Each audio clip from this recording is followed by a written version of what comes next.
बृहदारण्यक उपनिषदामधला तिसरा अध्याय चालू आहे आणि तिसऱ्या अध्यायामधला 9वा ब्राह्मण चालू आहे. तेव्हा त्याच्यातला आता जो 7 मंत्र झाले पूर्ण, आज 8वा मंत्र मी घेतोय.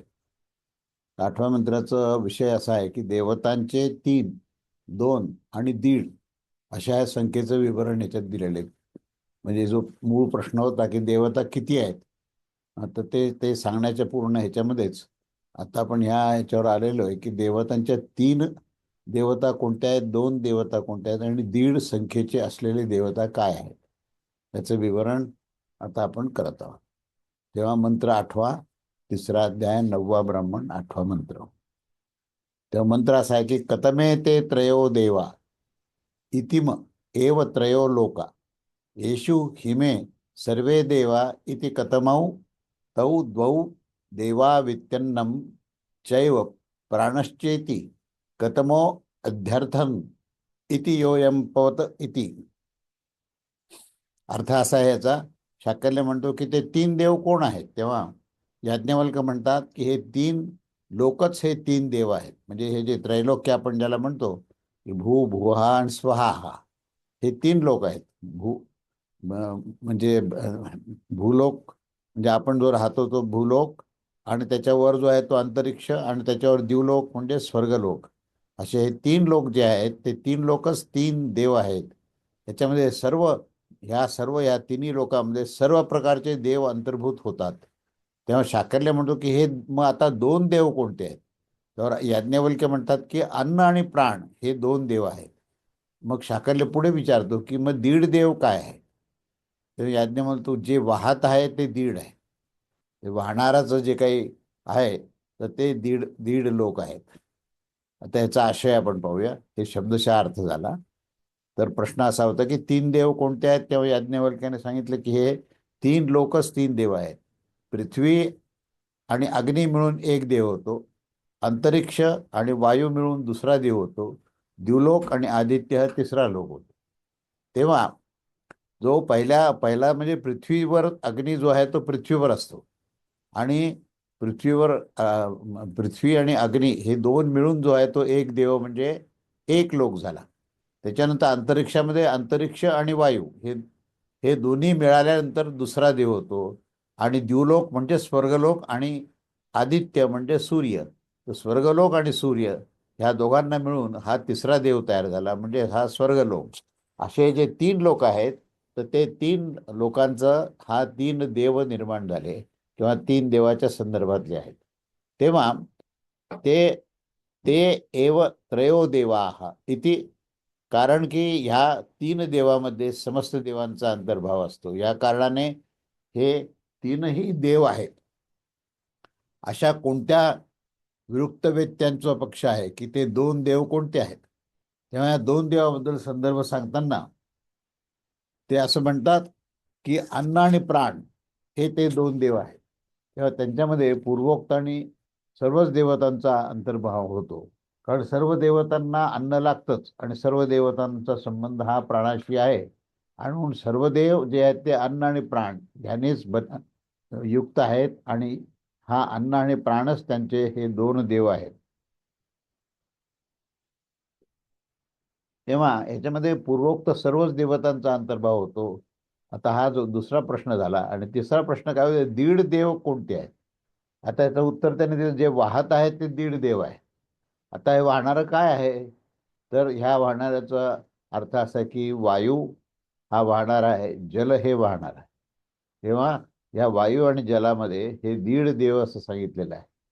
तेव्हा 1.5 आणि 1 देवाचं आता विवरण आपण पुढे पाहूया की 1.5 देव म्हणजे काय नेमका, आणि 1 देव म्हणजे कुठला आहे. तेव्हा मंत्र क्रमांक 9. तदा हुर्यश्दम्येक इवैव पवतेथ कथमध्यर्थ इति यस्मिन्निदं सर्वमध्यारुग्धो तेनाध्येयर्थ इति कथम एको देव इति प्राण इति सब्रह्म आणि आदित्य चक्षते. आता हा 1 देव काय आहे आणि त्याचा 1.5 देव काय आहे, असा हा जो विषय आहे. आपण आता ह्या मंत्रामध्ये पाहतो की दीड म्हणजे काय आणि एक म्हणजे काय आणि त्याचं कोणते देव आहेत. तेव्हा इथे ते असं सांगतात की हा जो वायू आहे ना तो एक सारखा हा वाहत असतो, चालत असतो. आणि नंतर हा पदार्थ म्हणजे दीड कशा प्रकारचा आहे, तर त्याचं उत्तर असं दिलं की कारण की ह्यामध्ये ह्या सर्व अध्यार्धोदत असा शब्द वापरलाय. आधी ऋषी अधिवृद्धी हे प्राप्तोन्नत अध्यार्धोत अधि ऋषी प्राप्नोत, अर्थात यासाठी हा अध्यर्ध आहे. म्हणजे हा अर्धा आणि एक असा आहे. तर एक देव कोण आहे तर प्राण, तोच प्राण आहे, तोच ब्रह्म आहे. प्राण हाच ब्रह्म आहे असं या ठिकाणी निवेदन आहे. आणि त्यामुळे एकमेव अद्वितीय जे ब्रह्मतत्व आहे ते ब्रह्मतत्वाचा आविष्कार हा जीवात्म्यामध्ये प्राणरूपामध्ये असतो. तेव्हा हा प्राण हाच एक एक देव आहे आणि प्राण हाच ब्रह्म आहे. तेव्हा सर्व देवरूप होण्याच्या कारणाने ते महद्ब्रह्म देखील आहे. आणि यामुळे ते ब्रह्म त्यात आहे असं सांगत आहे. अर्थात त्या ब्रह्मास त्यात ह्या परोक्षवाचक शब्दाने सांगत आहेत. त्या ह्या देवतांचे एकत्व आणि नानात्व आहे. अनंत देवांचे निमित्त संख्या विशिष्ट देवामध्ये यांचा अंतर्भाव आहे. आणि त्यांचे देखील 33 इत्यादी उत्तरोत्तर देवात येथपर्यंत आपण एकटा प्राणामध्येच अंतर्भाव होतो. म्हणजे सर्व सर्व प्रकारच्या भिन्न भिन्न देवता जरी असल्या तरी या भिन्न भिन्न देवतामध्ये एक तत्व काय आहे तर ते प्राण तत्व आहे. आणि म्हणून तो प्राणच हा ब्रह्म आहे आणि प्राणच हा परब्रह्म आहे. तेव्हा एका प्राणाचाच हे सर्व अनंत संख्येचे रूपांतरात विस्तार झालेला आहे. अशा प्रकारे एक अनंत आणि अन्यान्य संख्येत विशिष्ट असा जो आहे तो एकच प्राण आहे. तेथे तर अधिकार भेदाने एकच देवताचे नाम रूप कर्म गुण आणि शक्तीचा फक्त बाह्य भेद आहे. बाकी अंतरंगामध्ये अधिष्ठानामध्ये त्यात कुठल्याही प्रकारचा भेद नाही, म्हणजे भेद नाही. तेव्हा हे प्राणतत्वाचं आता थोडंसं पुढे विश्लेषण केलं. तो प्राणब्रह्म जो आहे तो त्या प्राणब्रह्माचे 8 प्रकारचे भेद आहेत. आता या प्राणब्रह्माचेच 8 प्रकारचे भेद इथे ह्या 10व्या मंत्रात दाखवलेले आहेत. तो मंत्र असा आहे की पृथिव्यय यस्या यतनमम अग्निर्लोको मनो ज्योतिर्यो वेतम पुरुषम विद्यात सर्वस्यात सर्वस्या आत्मनः परायणम सवै वेदिता स्यात् याज्ञवल्क्य वेदवा आहे अहम तौ पुरुषम सर्वस्यात्मनः परायणम यमार्थ य एवायम शरीरः पुरुषः स एष वदैव शाकल्यतस्य का देवेत्यम अमृतम इति होवाच. अर्थ असा शब्दशः अर्थ असा आहे की शाकल्य म्हणतो की पृथ्वी ज्याचे आयतन आहे, आयतन म्हणजे आश्रय आहे, पृथ्वी ज्याचा आश्रय आहे आणि अग्नी हा त्याचा लोक आहे.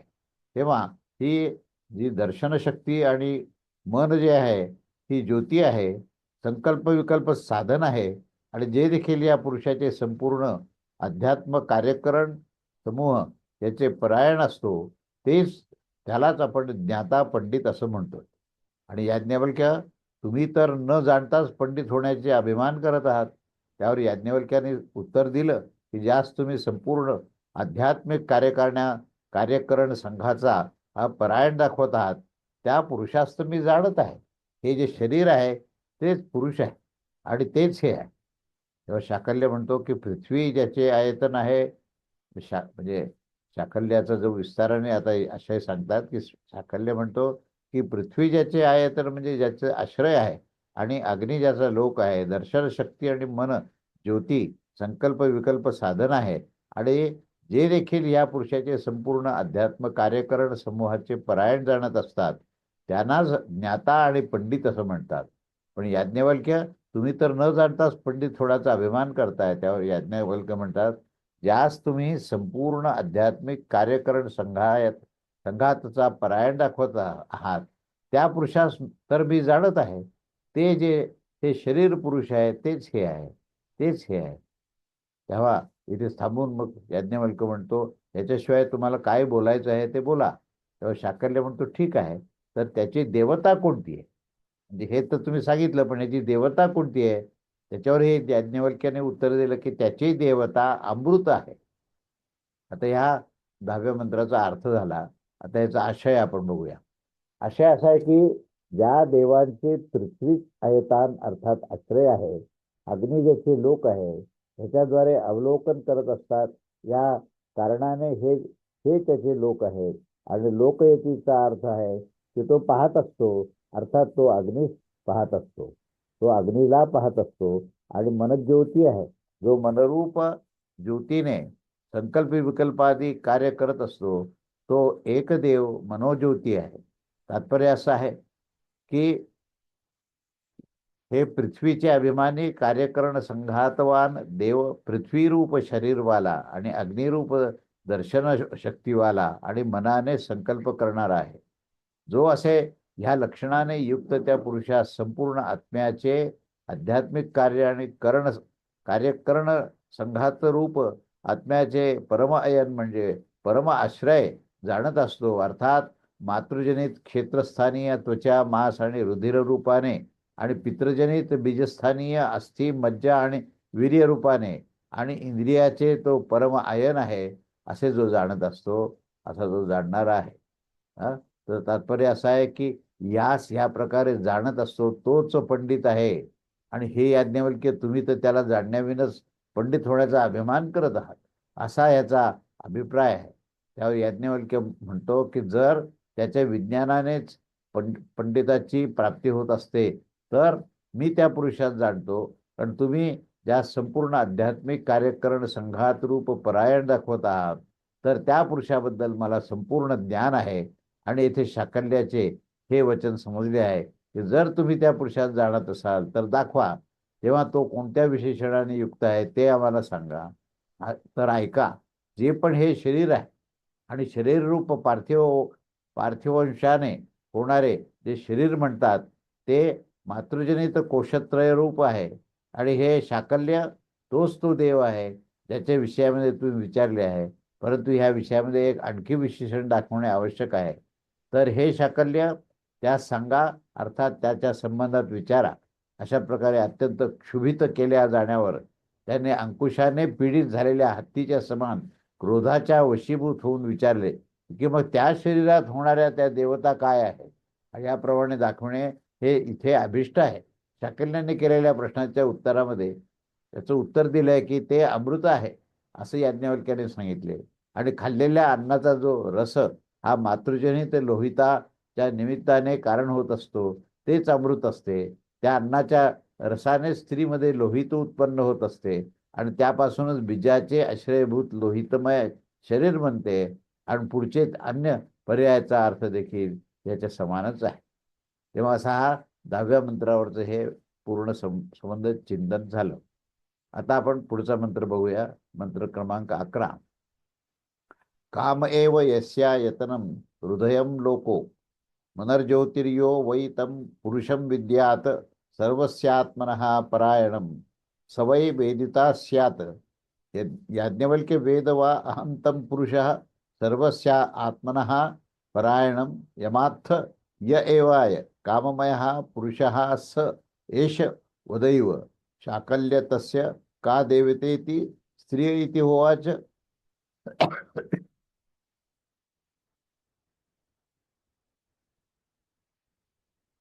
तेव्हा या 11व्या मंत्राचा अर्थ असा आहे की शाकल्य म्हणतात की ज्याचे आयत ज्याचे आयतन आहे, हृदय लोक आहेत आणि मन ज्योती आहे, त्या पुरुषास जे पण संपूर्ण आध्यात्मिक कार्यकरण समूहाचे परायण जाणत असतो तोच ज्ञाता आहे. आणि याज्ञवल्क्य तुम्ही तर ते न जाणताच पंडित होण्याचा अभिमान करत आहात.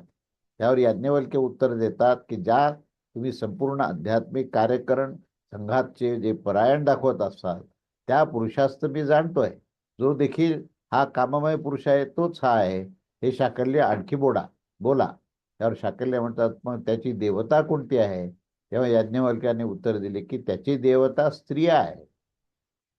म्हणजे आशय असा आहे की ज्याचे कार्य हे आयतन आहे आणि स्त्री प्रसंगाचे अभिलाषेच्या नाम हे त्याचे काम आहे. आणि म्हणून तात्पर्य असे की जो कामरूप शरीरवाला आहे आणि हृदय ज्याचे लोक आहेत, जो हृदय म्हणजे बुद्धीने पाहत असतो, जो पण काममय पुरुष असतो, अर्थात अध्यात्म देखील काममय आहे. तेव्हा शाकल्या ह्याची देवता कोण आहे, त्यावर याज्ञवल्क्य म्हणतात स्त्रिया असे सांगितले, कारण की स्त्रियामुळेच कामाचे उद्दीपन होत असते. अशा प्रकारे त्याचा आशय सांगितलाय. त्यानंतर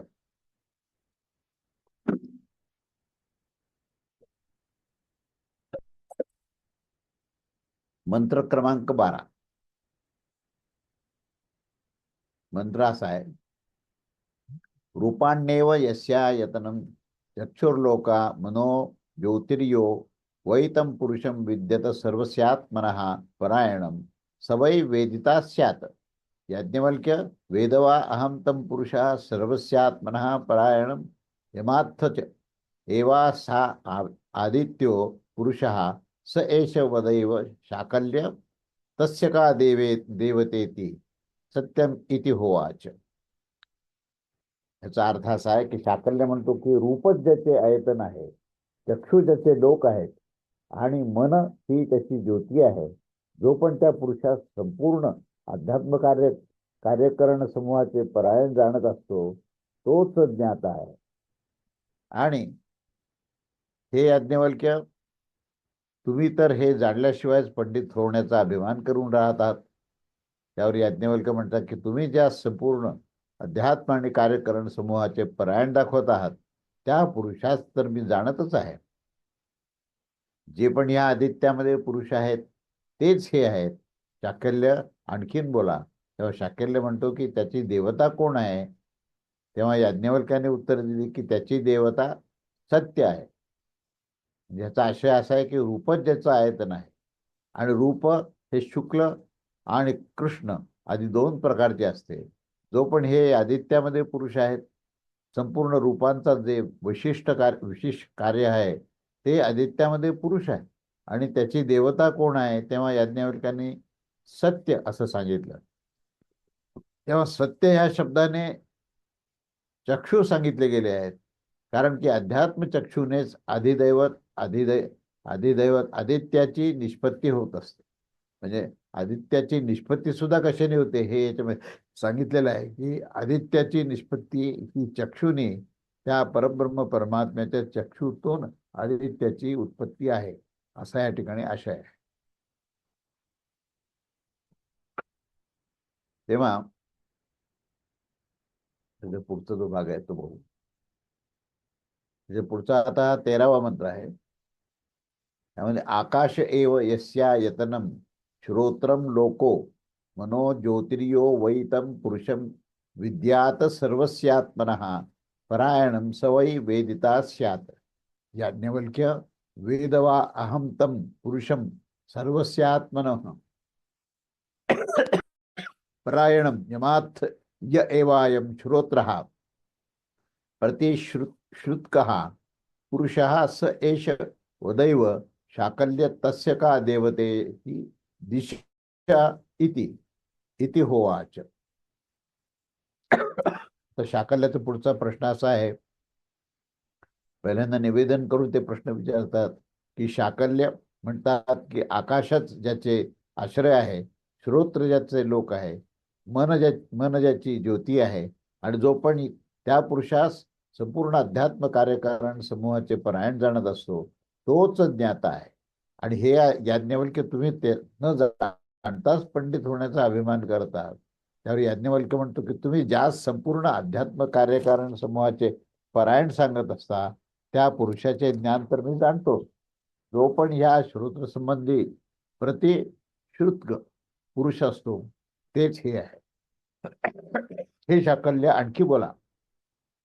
शाकल्य म्हणतो मग त्याची देवता कोणती आहे. तेव्हा याज्ञवल्क्याने सांगितले की त्याची देवता दिशा आहे असं सांगितलं. तेव्हा याचा आशय असा आहे की आकाशच ज्याचे आयतन आहे, जे पण या श्रोतामध्ये राहणारा श्रोत असतो आणि त्यामध्ये जो पण श्रवणाच्या समयी विशेष रूपाने राहत असतो तो प्रतिशुद्ध आहे. त्याची देवता कोण आहे यावर याज्ञवल्क्याने सांगितले की त्याची देवता दिशा आहे, कारण की दिशेनेच तो हे आध्यात्मिक पुरुष निष्पन्न होत असतो असं विवेचन या ठिकाणी केलेलं आहे. ते थंड झालंय पाणी. तर हे थंड होतं, लगेच थंड होतं. मंत्र क्रमांक 14. 14 मंत्र असा आहे, 14वा. तम एव यस्यायतनं हृदयं लोको मनो ज्योतिर्यो वै तं पुरुषं विद्यात सर्वस्यात्मनः परायणं सवै वेदिता स्यात्. याज्ञवल्क्य, वेदवा अहं तं पुरुषं सर्वस्यात्मनः परायणं यमार्थय एवाय छायामयः पुरुषः स एष वदैव शाकल्य तस्य का देवेतेति मृत्योर इति उवाच. असा हा मंत्र आहे. त्या मंत्राचा आपण अर्थ पाहू.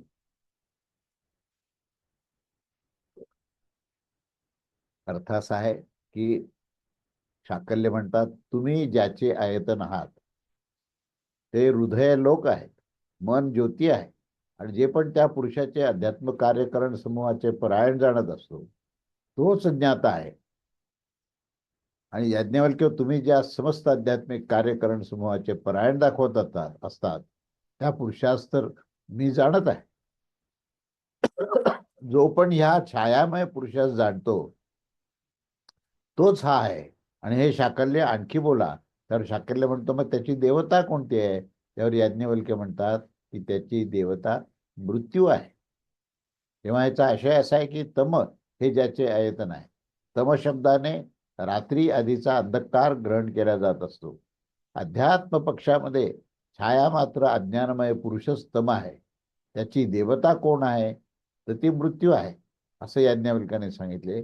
आणि अधिदैवच म्हणजे मृत्यूच त्या छायामय पुरुषाच्या निष्पत्तीचे कारण आहे, त्या ठिकाणी स्पष्टीकरण त्यांनी दिलं. त्यानंतर पुढचा मंत्र हा 15वा मंत्र आहे. मंत्र असा आहे की रूपण्येव यस्या यतनं चक्षुर्लोको मनो ज्योतिर्यो वै तं पुरुषं विद्यात सर्वस्या मनः परायणं सवै वेदिता स्यात्. तर याज्ञवल्क्य, वेदवा अहम तम पुरुषा सर्वस्यात्मनः परायणं यमार्थ य एवार्थम दर्शे पुरुषः स एष वदैव शाकल्य तस्य का देवतेति सुरीति होवाच. अर्थ असा आहे की शाकल्य म्हणतो की रूपच ज्याचं आयतन म्हणजे आश्रय आहे, नेत्र ज्याचे लोक आहेत, आणि मन ज्याची ज्योती आहे, त्या पुरुषात जो पण संपूर्ण अध्यात्म कार्यकरण संग्रामाचे या संघाचे परायण करत असतो त्यालाच ज्ञाता असं म्हणतात. हे याज्ञवल्क्य, तुम्ही तर न जाणताच पंडित होण्याचा अभिमान करत आहात. त्यावर याज्ञवल्क्य म्हणतात की तुम्ही ज्या संपूर्ण अध्यात्म कार्यकरण संघाचे परायण दाखवत असतात त्या पुरुषास तर मी जाणत असतो. जे पण हा आदर्श आरसाचा मध्ये जो पुरुष असतो तोच हा आहे. आणि हे शाकल्य आणखी बोला. तेव्हा शाकल्य म्हणतात की त्याची देवता कोण आहे? त्यावर याज्ञवल्क्य म्हणतात की असू असे आहे. असू. कोण बोलतंय?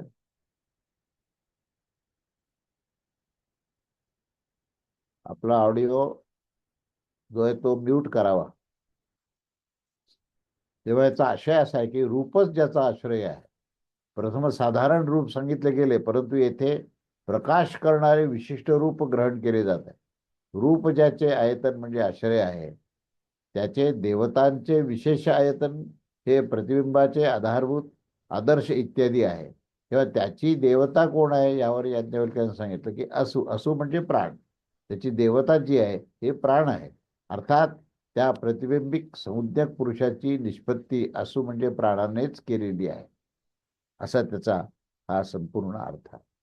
त्याच्यानंतर पुढचा 16वा मंत्र.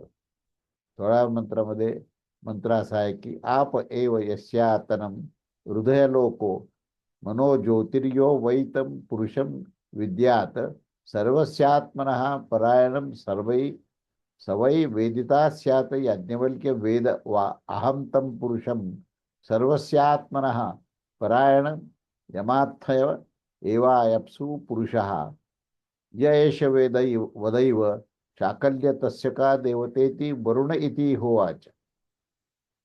याचा शब्दशः अर्थ असा आहे की जल ज्याचे आयतन आहे, हृदय लोक आहे, मन ज्योती आहे, आणि जे पण संपूर्ण अध्यात्म कार्यकरण संघाताचे परायण जाणत असतो तोच खऱ्या अर्थाने ज्ञाता आहे. हे याज्ञवल्क्य तुम्ही तर न जाणताच विद्वान होण्याचा अभिमान करत आहात. याज्ञवल्क्य त्याच्यावर म्हणतात की ज्या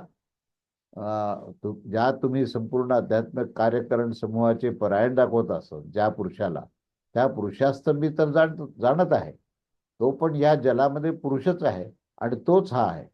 हे शाकल्य अजून बोला. शाकल्य म्हणतात की त्याची देवता कोणती आहे. त्यावर याज्ञवल्क्याने उत्तर दिलं की त्याची देवता वरुण अशी आहे, असं त्याने उत्तर दिलं. तेव्हा या 16व्या मंत्राचा आशय असा आहे की जलच ज्याचं आयतन आहे, आणि सर्वसाधारण जलजाचे आयतन असते ते म्हणजे वापी, कूप, तडागत इत्यादी इत्यादीमध्ये राहणारे, आणि त्या जलामध्ये ज्याची विशेष स्थिती आहे त्याची देवता कोण आहे यावर याज्ञवल्क्याने सांगितले की त्याची देवता वरुण आहे. कारण की वरुणाच्या द्वारेच हा संघात करणारा अध्यात्म हा जलच वापी आदीची निष्पत्ती ही निष्पत्तीचे हे करण आहे. त्याच्यानंतर 17वा मंत्र आहे, आणि 17व्या मंत्रामध्ये काय म्हणतात बघा. रेत एव यस्या यतनम हृदयम लोको मनोर ज्योतिर्यो वैतम पुरुषम विद्यात सर्वस्यात्मनः परायणम सवै वेदिता स्यात् याज्ञवल्क्य वेदवा अहम तम पुरुषम सर्वस्यात्मनः परायणम यमात्थ य एवायम पुत्रमयः पुरुषः स एष वदैव शाकल्य तस्य का देवेतेती प्रजापतिरेती हो आचर. तेव्हा याचा अर्थ असा आहे की शाकल्य म्हणतो की वीर्यच ज्याचं आयतन आहे आणि हृदय ज्याचे लोक आहे आणि मन ज्याची ज्योती आहे, जो पण ह्या पुरुषात संपूर्ण अध्यात्म कार्यकरण संघाचे परायण जाणत असतो तोच खऱ्या अर्थाने ज्ञाता आहे. हे याज्ञवल्क्य तुम्ही तर न जाणताच विद्वान होण्याचा अभिमान करत असता. त्यावर याज्ञवल्क्यांनी शांतपणे उत्तर दिलं की ज्यास तुम्ही संपूर्ण अध्यात्म कार्यकरण संघाताचे परायण सांगत असतात त्या पुरुषास तर मी जाणतच आहे. जो पण ह्या पुत्ररूप पुरुष आहे तोच हा आहे. हे शाकल्य रूप आणखी बोला तुम्ही, याच्यावर अजून काही बोलायचं आहे का ना. त्यावर शाकल्य म्हणतो की या याज्ञवल्क्य या सर्वांची देवता कोण आहे. त्यावर याज्ञवल्क्य म्हणतो की ह्याची देवता जी आहे ती प्रजापती अशी आहे. त्या वीरच त्याचं आयतन आहे, आणि जो पण या वीररूप आयतनवाला पुरुष अर्थात पित्यापासून उत्पन्न झालेल्या अस्थि, मज्जा आणि शुक्र त्याचे देवता कोण आहे, त्या प्रश्नाचे उत्तरासंबंधी प्रजापती. कारण की प्रजापती प्रजापती पित्यास म्हणत असतात आणि पित्यापासूनच पुत्राची उत्पत्ती असते. तेव्हा या श्लोकाचा सौंद आशय जो आहे तो इथे स्पष्ट झालेला आहे. त्याच्यानंतर आता शाकल्य काय म्हणतात ते बघा. शाकल्याची चेतावणी आहे त्याच्यावर, ही काय ते बघूया. तेव्हा शाकल्य म्हणतात की एक एक देवतांची आपल्याला देवलोक आणि पुरुषभेदाने 3-3 भागामध्ये विभक्त करून 8 प्रकाराने ते स्थित होत असतात. प्राणभेद अर्थात पृथक पृथक इंद्रिय समुदायात त्या देवता आहेत. उपासनेच्या सुविधेसाठी येथे विभागपूर्वक त्याचा उपदेश केला आहे. आणि आता अशा प्रकारचा हा उपदेश संपूर्ण केला गेलेला आहे. आणि विभिन्न दिशेच्या अनुसार 5 विभागामध्ये विभक्त झालेले त्या प्राणभेदाचे आत्म्यामध्ये उपसंहार करण्यासाठी श्रुती सांगते आहे की आपल्या प्रश्नाचे उत्तर मात्र मौन झालेल्या शाकल्यास ग्रहाविशिष्ट प्रमाणे ग्रहाविष्टाप्रमाणे करताना याज्ञवल्क म्हणतात पुढे की शाकल्येती होवाच याज्ञवल्क स्वाम स्विधिमे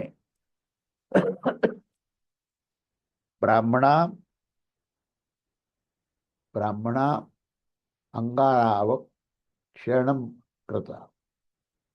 तेव्हा याचा अर्थ आपण सांगून इथे थांबूया. शाकल्य म्हणतो की शाकल्य असे याज्ञवल्क्याने सांगितले की या ब्राह्मणाने निश्चयच तुम्हाला या अग्नीमधील अंगारा काढण्याचा चिमटा बनवून ठेवलेले आहे, असं आरोप ते याज्ञवल्क्य शाकल्यावर करतो. आणि त्याचा विस्तार जो आहे तो आपण पुढच्या रविवारी बघूया. अवधूत चिंतन श्री गुरुदेव दत्त. श्री स्वामी समर्थ महाराज की जय.